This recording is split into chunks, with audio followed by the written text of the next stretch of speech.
Hey guys, Big Red 310s here again with another edition of All Sides of the Wrestling World. Kind of a long one today. I have a lot of shit to cover. I haven't done an All Sides of the Wrestling World with well-known promotions in a while, because I did the check out these indie promotions video like a week ago or 2 weeks ago. But that was just like CCW, AAW, AIW, nothing, ECWA. This one is going to be one with, like, more promotions that you guys know. So I'm going to cover a lot of stuff, some stuff that I forgot to cover that I should have covered a few weeks ago. But, hey, what can you do? All right, now I'm going to start off with a really old show in Victory Road 2011. That show's terrible, as everyone else did. I didn't think it was that bad. Like, some people were saying this is the worst show in TNA history. No. Hard Justice, what am I saying? Victory Road 2009, by far.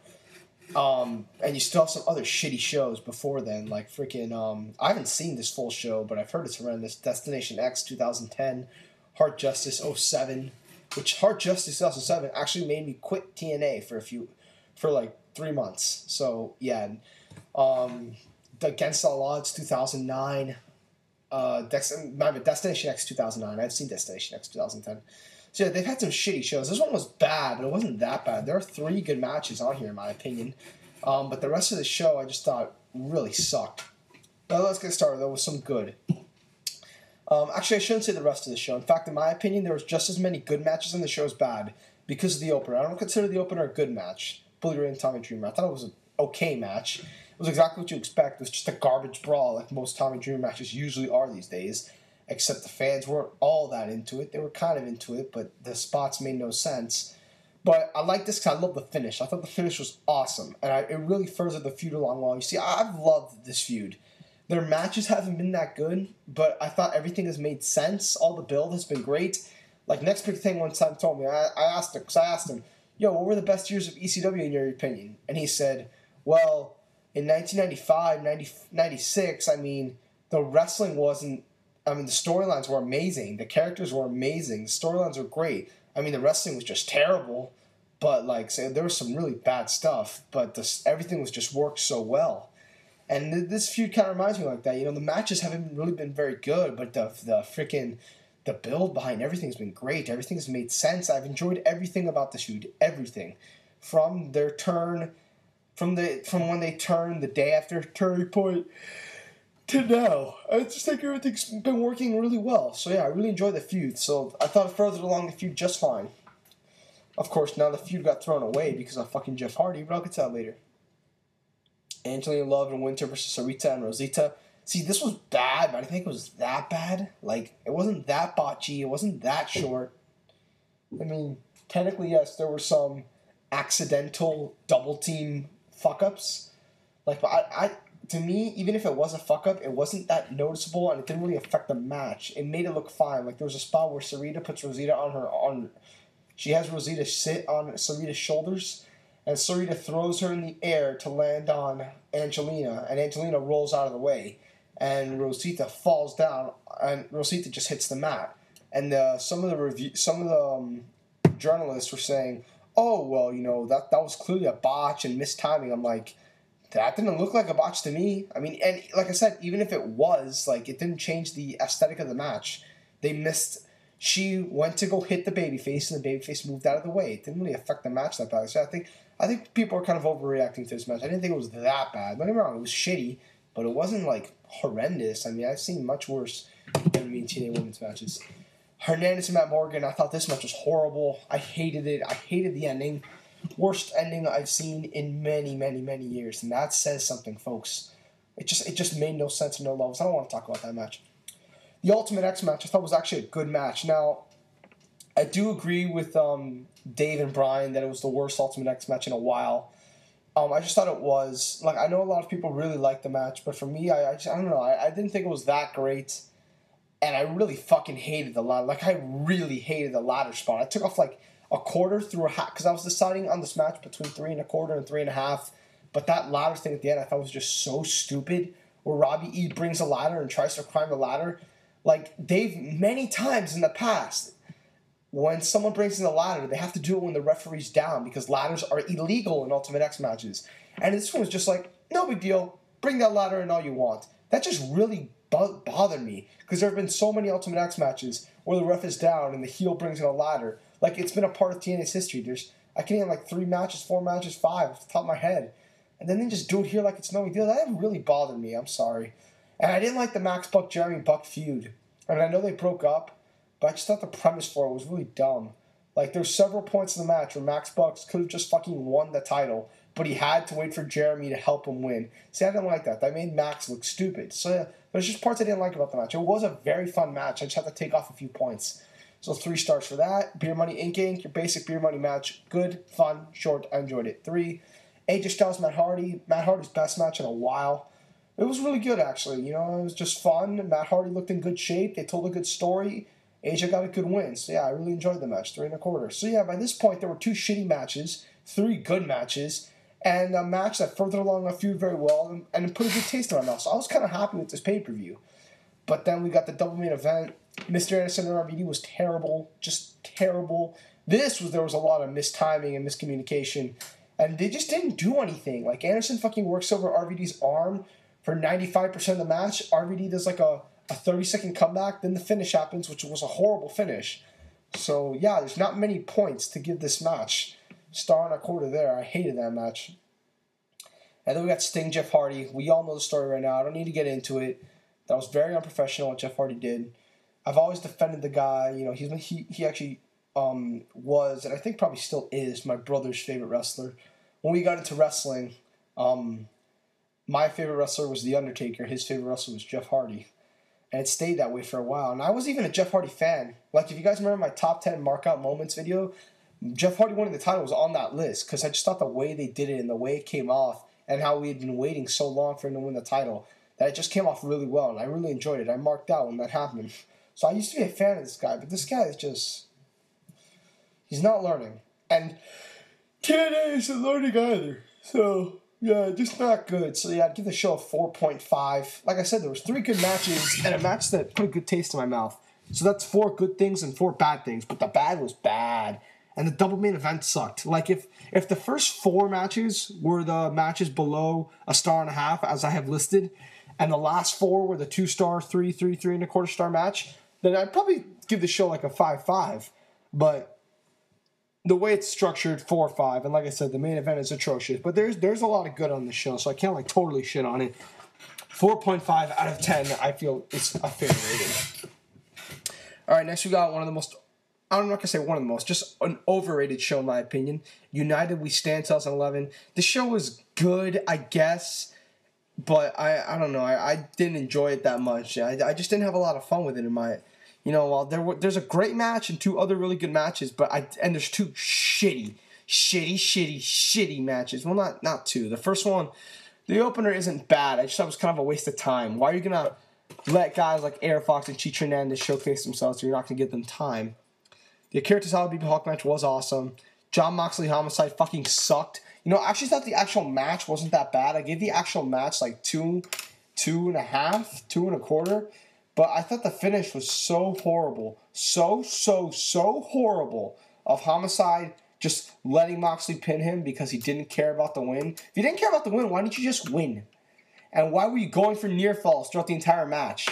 You see, it really killed the match for me. Like that's a big slap in the face to wrestling in general when you do a finish like that. And I thought the tongue stuff was stupid too. So 1.25. I fucking hated that. One of the worst indie matches I've ever seen.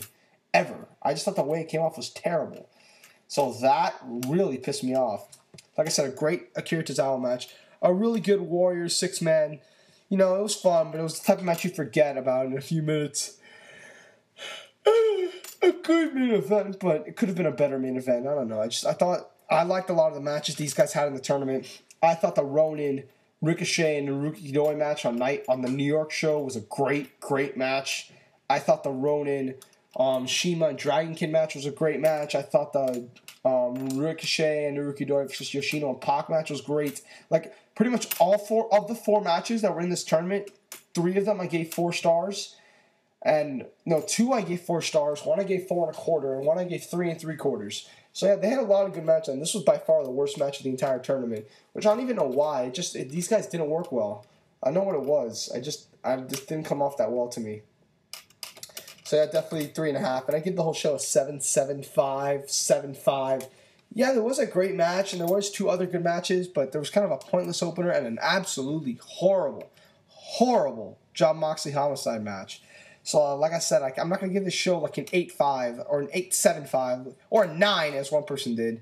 7.5, 7.75. I just didn't enjoy it that much. It was kind of like, I knew I had to watch this show, and my attitude towards it was like, oh, I have to fucking watch this show. And afterwards, I'm like, okay, I got through it, thank God. Whereas for Mercury Rising, my attitude towards it was, oh, I have to watch this show. And my attitude after it was, oh my God, that was awesome. As opposed to this show where I was just like, okay, let's get through the matches. I've seen 1 match, I have 4 left. I've seen 2 matches, I have 3 left. I had that perspective. I just didn't enjoy myself that much, which is a shame. I thought the first night of this triple shot was great. I thought the second night was awesome. And this kind of fell flat in my opinion. I just didn't enjoy it that much. And it's a type of show I would forget about easily. So yeah, easily a 7.5. I was just disappointed by everything on the show besides the Tozawa match. So, whatever. Then we got Mercury Rising 2011. I just finished this show, actually. I thought the show was awesome. I really enjoyed this. Like I said, Jon Moxley, Eric Cannon, if you follow me on Twitter, Dragon Gate started this match in the middle of the match. Like, not even the middle. They started the match. You turn on the stream. Jon Moxley's giving Eric Cannon a headlock, and Eric Cannon starts his babyface comeback, and the match ends 3 minutes later. Like, you see 3 minutes of a 7-minute match, and all you see is the babyface comeback. So I'm just going to give it 2.25. So yeah, because I didn't see the beginning part of it.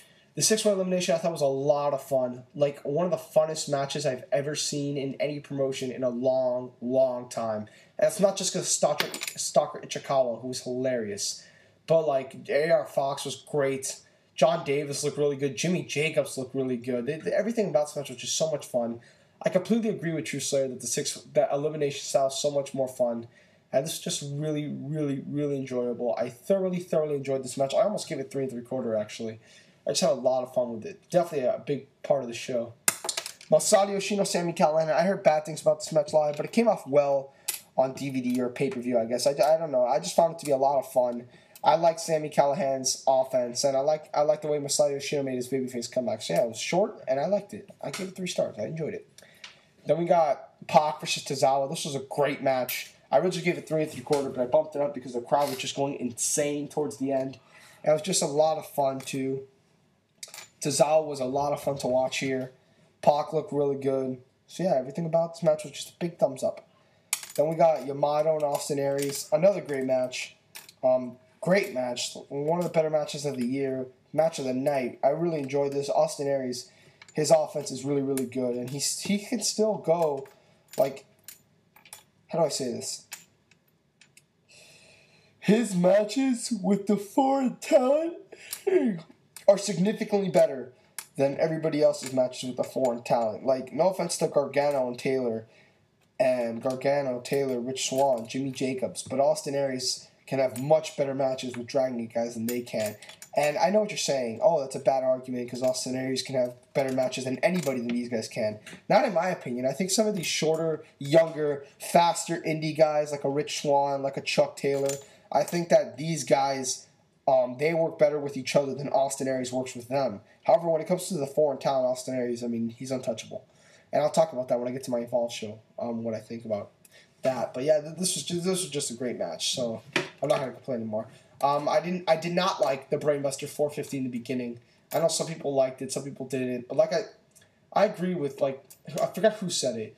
The fact that Austin Aries didn't end up retiring and this was his secret plan all along, then he really wasn't putting everything on the line. So him doing all that in the beginning didn't make any sense to me.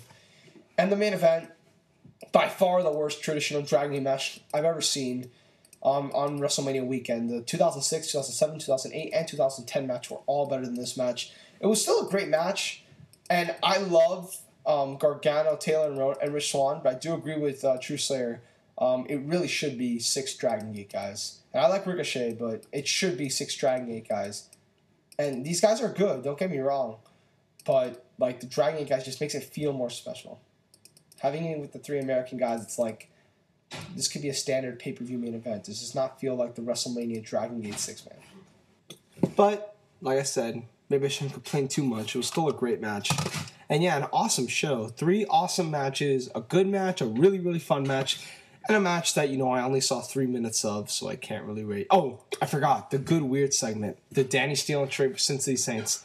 These two teams came out. Sami Callihan came out, said he was upset, furious. He beat up one of the teams. Then Eric Cannon came out, said he was also upset and furious, and beat up the other team. And then he and Callihan started fighting each other. Now, if Eric Cannon came out and told Sami Callihan that he was also upset with how Dragon Gate was using him, and they teamed up together, because they became a team the next night, and they became a team, and they beat up everybody, and then they announced that they were the Dirty Ugly Fucks, that'd be fine. But no, they had to fight each other, which to me made no sense. If you're going to make them a team anyways, it makes much more sense to make them a team here than to have them fight each other. Like I said, I wrote Good Weird segment because it was good, and then when they were fighting each other, I'm like, this is stupid. And I wrote weird. Why couldn't they just... It didn't make sense to me. Next we got... that was an awesome show. 8.75 out of 10. 3 great matches. So yeah, definitely check out the pay-per-view on WWNlive.com. The quality's really good, by the way. Next we got Evolve 6. I saw the show a while ago, so I may not remember too much of it. I remember the opener was good. The 6-man was fun, but could have been better. Up and Smoke for Super Smash Bros. Was good. Jon Moxley Homicide was better than I thought it would be, but still not that great. Ricochet versus Adam Cole was good. Jimmy Jacobs, Johnny Gargano, I thought was really overrated. I mean, a lot of people said this match was awesome. I thought it was just a flat 3-star match. But that's just me. The Kyle O'Reilly Bobby Fish match, I thought was actually the match of the night. I don't know. Maybe I have to think about it. Maybe I'd put it over the main event, but I still thought it was really fun. Bobby Fish looked like a beast in this match. And this was Kyle O'Reilly's last match in Evolve, so you knew he was losing this one. Same with Adam Cole, because Kerry Silken told them both they couldn't work in Evolve anymore for personal reason, because Ring of Honor really needed them or something. What I don't get is that how come Adam Cole's allowed to work CZW? I mean, I think it's personally something against Gabe, because Adam Cole can work CCW perfectly fine, but the two can't work Evolve. That just doesn't make sense to me. So I really think it's something against Gabe there. So yeah, that his match with Kyle O'Reilly was really, really good. The Bobby Fish looked really good in the process. I really enjoyed that. Now let me get on to the main event. When I first saw the main event, I gave it 3 stars, and I thought it was one of the most overrated matches of the year. I was pissed off. I was mad at Chuck Taylor and Austin Aries. I thought they could have put on a much better match, because for this main event, the fans picked the match. I don't know how it worked. I think Gabe gave them a set list of wrestlers, and they said, of this list, pick the 2 you want to have a match. And these guys won, which kind of surprised me. But hey, Chuck Taylor's really over in Evolve. And they had this match. I thought it was fine. I actually thought it was good, really good. But it's something about it. Maybe it was the crowd, which wasn't all there. So that when the finish came, I didn't really expect it. But I just thought this could have gone so much better. I mean, like I said, I thought it was good. Maybe even very good, but it should have been a lot better. I mean, this is not an acceptable Evolve main event. Not at all, in my opinion. And like I said, this probably wasn't even the match of the night for me. The Bobby Fish match had more intensity and a better crowd reaction. So yeah, I was just so disappointed by it. I saw it again afterwards, and I thought it was better, which is why I bumped up the rating to 3.5, but still not as good as it could have been. Like I said, it just really disappointed me, this match. So yeah, I gave it a 3.5. I gave the whole show 7.25. There's a lot of good matches on the show. I count 1, 2, 3, 4, 5, 6 3-star matches, but nothing really, really good. And it's Evolve, so there are no storylines. I mean, there's some character development, but literally no storylines. And when there's almost no storylines, and the shows aren't really that much fun to sit through, you need great wrestling to get good points. They didn't have that, so I'm just going to give this a 7.25. I like Evolve, but like I said a while back, Evolve needs to follow a set format. If they're going to do the 12-match format where each match is 5 minutes, which I actually don't mind that much because there's so many wrestling promotions out there, this one's different, which is why I like Evolve a lot and why I continue to support them, because I enjoy their product because they're different from everybody else. I don't care what people say, oh, they're just a standard indie. Bullshit. The records thing alone is completely different from everybody else. They're different, and I like it. I like them for that. Their wrestling might be the same, but the way they organize their shows, they're different. And the shows could be funner to sit through. I just think, like I said, in a show that's so heavily match quality based, you shouldn't have each match go over 15 minutes, which is what it felt like on this show. But still 7.25. Still a good show, but in my opinion, actually Evolve's worst show. Actually, no, Evolve 2 is worse. This is the second worst show. Because Evolve 1, I mean, it set the records quite nicely, and it was an introduction to a new character, so I didn't mind that most of the matches were really short. But yeah, this show definitely 725, definitely the second worst Evolve show I've seen. Then we got CCW status update, fantastic. I don't want to talk that much about the show because I didn't enjoy it that much. The best of the best, I only saw like 2 matches, then I had to leave. I'm going to finish it tomorrow. This video will probably be uploaded the day I do it. I'm not too sure, it's kind of late. But the best of the best review will be up as soon as I see best of the best, World's Greatest, and Kurt Russell reunion. That's how I'm going to do it. But yeah, this was a good show. Not a great show. In fact, I would say it was barely decent. It moved up to a 7, and I give it a 7.5 because of the bonus match. But we'll get into that. 13 versus Ruckus. Fun, good, solid opener, 3 stars. Akuma versus Ty Hagen. I don't remember the match that well. I remember the finish fucked up. That looked really scary, the finish to this. I thought Ty Hagen was broken after this one, but still an alright match. Next with the next 2 matches I didn't like that much. I don't know why. I don't think Joker made the show. Joker, who's Sabian's partner, and they're the Phillies' most wanted. Because Jay Briscoe was supposed to fight Sabian. I believe Mark Briscoe was supposed to fight Joker. But Joker couldn't make the show, so Mark Briscoe fought Ryan Eagles in an alright match. Didn't have a lot of heat to it, and it wasn't that impressive. I personally thought that the Jay Briscoe match, I didn't think it was that good because I thought it would be a slow build. It wouldn't be that good of a match, and then I thought the Jay Briscoe match would come on and wow everybody. And the Jay Briscoe match was the worst match in the show. I mean, it was just really short. He and Sabian only had like 6 minutes, and in those 6 minutes, they did almost nothing. So 2 1/4 for that one. I really did not enjoy their match, and I thought their match would be really fun. Then we got Air Fox, Ryan McBride, Alex Colon. A lot of fun. A really, really, really enjoyable three-way match. Just I enjoyed every minute of it. Alex Colon's good. Air Fox is really good. He's really, really impressed me over the past few months. He'd probably be my vote for Rookie of the Year in December because he's really, really impressed me. And Ryan McBride, who also is fine. So yeah, I'd give this a 3 1/4. I enjoyed it. Then we got DJ Hyde and Greg Excellent. I actually like this segment. I know LV fucking hates this feud. I actually really like the feud. I think it's different. Like, these guys haven't fought. They had their stare down at the first CCW show of the year. They were supposed to have a match last month, but Greg Excellent didn't want to fight. So DJ Hyde forced him to have an ultraviolet match this month. But Greg Excellent still won't fight, so DJ Hyde just destroyed him, which will build to this big, ridiculous... And if you saw Best of the Best, Greg Excellent attacks DJ Hyde at the start of the show, which shows that he's finally ready to fight. He's finally ready to fight, and I think now they're going to have their actual match. Like I said, I don't have a problem with the feud, and I thought this match furthered the feud along very well, which is why I gave it a great segment rating of an NA as well, because they didn't really have a match. Greg Excellent just gave him a bunch of spots. I mean, DJ Hyde just put Greg Excellent through glass and tables for 5 minutes. But yeah, like I said, I don't have a problem with it. I know LV hates the feud, but I really don't have a problem with the feud. I actually kind of like it. Then we got Drew Gulak, Drake Younger, Masada versus Danny Havoc, Vortex, and Homicide. A lot of good intermingling of feuds. This Danny Havoc and Drew Gulak have been feuding, so they had their own teams. Drake Younger and Scotty Vortex have sort of a mini feud going on. Homicide and just Homicide just there to be pissed off. This is really fun. Homicide, like I said, over the past few weeks, he's shown a real change in his wrestling style. And this match, he performed really well. He did really well in this match. And these guys had a really fun match. I give it 3.5 stars. Thoroughly enjoyed it. Then we got Robert Anthony versus Devin Moore. Really, really good match. I'm liking Robert Anthony's title reign so far. These guys had a really fun match, and I really like the ending where Jon Moxley. Again, though, it's the same thing. Like Jon Moxley turns heel at the end of this match. If you don't know, like he's going to count the pin for Devin Moore, and he says he has a cramp in his arm, and then he gives Devin Moore his finisher, and then he counts a fast pin for the ego Robert Anthony.